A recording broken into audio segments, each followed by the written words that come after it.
Good morning, class 7. I am going to start last clip of civics from chapter 2 or 24 functions of state government. तो इस chapter में आपने बहुत सारे topic पढ़ा पीछे।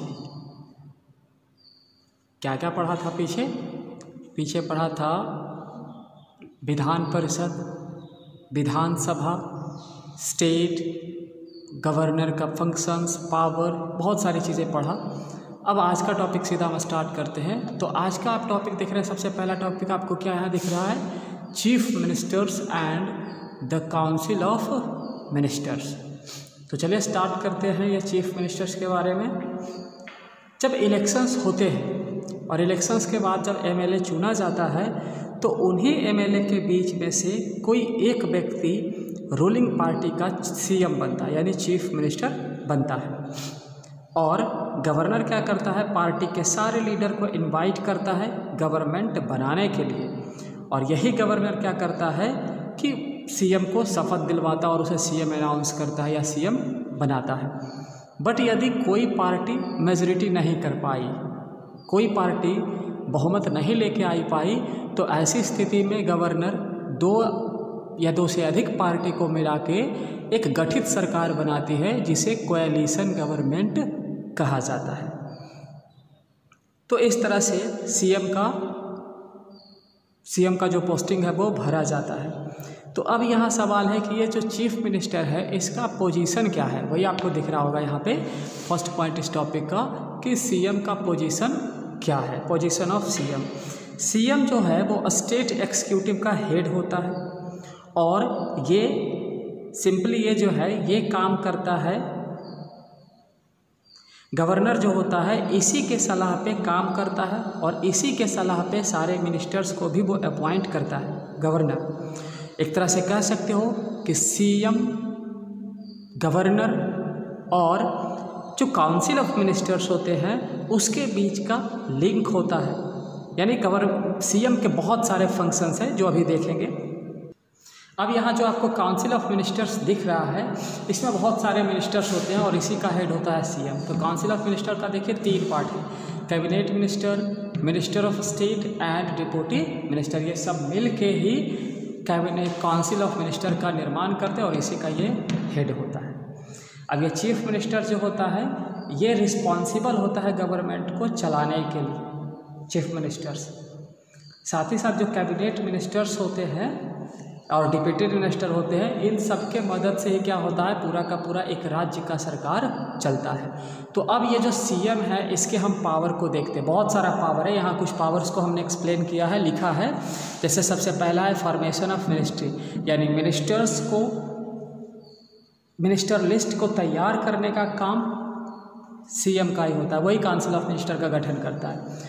दूसरा एलोकेशन ऑफ पोर्टफोलियो मतलब होता है फाइल। अब ये क्या करेगा, जितना सी मिनिस्टर्स है सबका एक फाइल तैयार करेगा और उस फाइल को गवर्नर को पास सेंड करेगा, और इसी के सलाह से गवर्नर उन सारे मिनिस्टर्स को अपॉइंट करता है। तीसरा कोऑर्डिनेशंस अमॉन्ग मिनिस्टर्स, अगर मिनिस्टर के बीच में कोई मतभेद हो गया तो उसे समझौता भी यही करवाता है। रिमूवल ऑफ मिनिस्टर, अगर कोई मिनिस्टर गलती करता है तो उसे हटाने का पावर भी इसी के पास। Presides over meetings of councils of minister, ये क्या करता है, काउंसिल ऑफ मिनिस्टर जो होते हैं उसके मीटिंग का संचालन करता है। Link between governor and council of minister, dash का मतलब वही है। तो यहाँ पे काउंसिल ऑफ मिनिस्टर और गवर्नर के बीच का ये लिंक भी है सीएम। साथ ही साथ लेजिस्लेटिव असेंबली जो होता है उसे भंग करने का भी पावर सीएम के पास होता है। इसके अलावा के सीएम के और 2-3 पावर है जो बुक में दिया हुआ है, जैसे अपॉइंटमेंट, ये ऑफिसर्स का अपॉइंटमेंट भी करता है। उसके साथ साथ चीफ स्पोक्समैन होता है उसका भी ये अपॉइंटमेंट करता है, और ये पूरे स्टेट के पीपल का ये लीडर भी होता है। अब आगे का टॉपिक आप यहाँ पे देख रहे हैं, स्टेट सेक्रेटेरिएट और last how state government works. चलो इन दोनों को बुक में देखते हैं। तो ये रहा आपका टॉपिक स्टेट सेक्रेटेरिएट। अब ये जो स्टेट गवर्नमेंट है उस स्टेट गवर्नमेंट के सही तरीके से काम करने के लिए और भी अदर डिपार्टमेंट्स होते हैं। जो यहाँ पे आपको दिख रहा है स्टेट सेक्रेटेरिएट। हमने देखा कि सीएम गवर्नर स्टेट का हेड होता है, चीफ मिनिस्टर अपना पॉलिटिकल हेड होता है, और चीफ मिनिस्टर साथ ही साथ काउंसिल ऑफ मिनिस्टर्स का भी हेड होता है।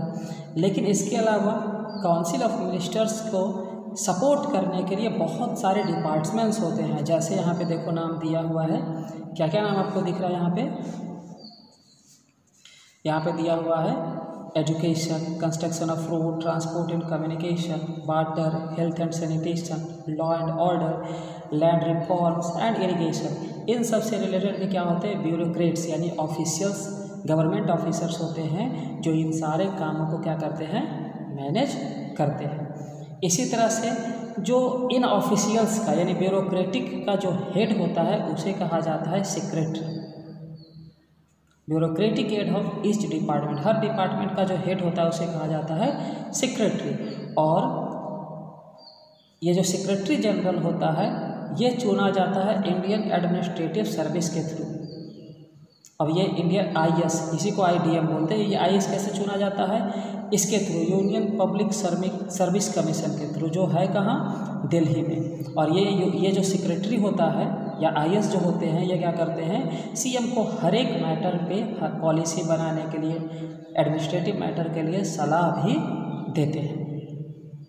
अब ये जो चीफ सेक्रेटरी होता है, यहाँ पे आप देख रहे हैं, ये जो चीफ सेक्रेटरी होता है, इस चीफ सेक्रेटरी के ऑफिस को कहा जाता है सेक्रेटेरिएट। और यहाँ पे बहुत सारे ऑफिस होते हैं, मिनिस्टर्स का भी ऑफिस इसी सेक्रेटेरिएट में भी ही होता है। तो यहाँ पे देखिए सब नाम दिया हुआ है सेक्रेटरी का ऑफिस का, additional secretary, joint secretary, deputy secretary, under secretary, administrative officers और ETC। तो यही जो पब्लिक का स्टाफ है, पब्लिक सर्वेंट है, इन्हें ब्यूरोक्रेट्स भी कहा जाता है, जो लोगों को ही सर्व करते हैं, और इन्हें सिविल सर्वेंट भी कहा जाता है। अब लास्ट टॉपिक है how state government works. State government काम कैसे करता है, तो चलो ध्यान से यहाँ सुनने वाली बात है ये। लेजिस्लेटिव असेंबली जो है वो क्या करती है, वो गवर्नमेंट के एक्शंस को एक्सप्रेस करती है, उसके डिमांड को पूरा करती है। तो हमें पता है कैसे चलता है, हमें पता चलता है न्यूज़पेपर, टीवी चैनल और अदर ऑर्गेनाइजेशन के थ्रू गवर्नमेंट के सारे बातों का। इसको समझते हैं एग्जाम्पल से। जैसे मान लो कि असेंबली में डिस्कशन हो गया, तो डिस्कशन होने के बाद क्या होता है, जो मिनिस्टर्स होते हैं वो प्रेस कॉन्फ्रेंस बुलाते हैं और बहुत सारे वहाँ पे न्यूज़पेपर वाले प्रेजेंट होते हैं। अब मिनिस्टर और गवर्नमेंट ऑफिसर्स क्या करते हैं, वहाँ प्रेजेंट रहते हैं और वो गवर्नमेंट के हर एक एक्शंस को और सब्जेक्ट को एक्सप्लेन करते हैं। और रिपोर्टर्स क्या करता है, उन सब चीज़ों पे क्वेश्चंस भी करता है और फिर वही चीज़ें लोगों के पास पहुँचाता है। तो इस तरह से यहाँ देख रहे हैं कि हर वर्ग के लिए, डिपार्टमेंट के लिए अलग अलग डिपार्टमेंट होता है, मिनिस्टर्स का और सिविल सर्वेंट का। जैसे देख रहे हैं पब्लिक वर्क्स डिपार्टमेंट में, एग्रीकल्चर डिपार्टमेंट, हेल्थ डिपार्टमेंट, और ये सारे डिपार्टमेंट जब भी कोई एक्शन लेते हैं तो मीडिया के थ्रू हमारे पास इसे शेयर की जाती है। जैसे यहाँ भी देखिए एक एग्जांपल है म्यूनिसिपल कॉरपोरेशन का। ये बहुत मतलब ये इम्पॉर्टेंट है, पूरे अर्बन एरिया में पर्याप्त मात्रा में टॉयलेट, हेल्थ वर्कर गांव में, ये सब चीज़ें मतलब मैनेज करता है ये डिपार्टमेंट यानी म्यूनिसिपल कॉरपोरेशन। और इसको रिपोर्ट हम लोग को करता है कौन, तो मीडिया। और डेमोक्रेसी के अंदर हम जिसे चुनते हैं, जिस मेंबर को लेजिस्लेटिव असेंबली के लिए, वही MLA होता है। और वही MLA क्या करता है, फिर इतना सारा जो चैप्टर में पढ़े ये हमारे लिए काम करता है। तो इस तरह से आपका chapter 2 functions of state government civics का आज कंप्लीट होता है। इसी चैप्टर के साथ आपका ऑब्जेक्टिव्स और जो क्वेश्चन आंसर है आपको होमवर्क के रूप में तैयार करना है, मीनिंग तैयार करना है। और ध्यान में रखना है, स्कूल खुलेगा तो हम ये सारी चीज़ें एक बार चेक करेंगे ही। धन्यवाद।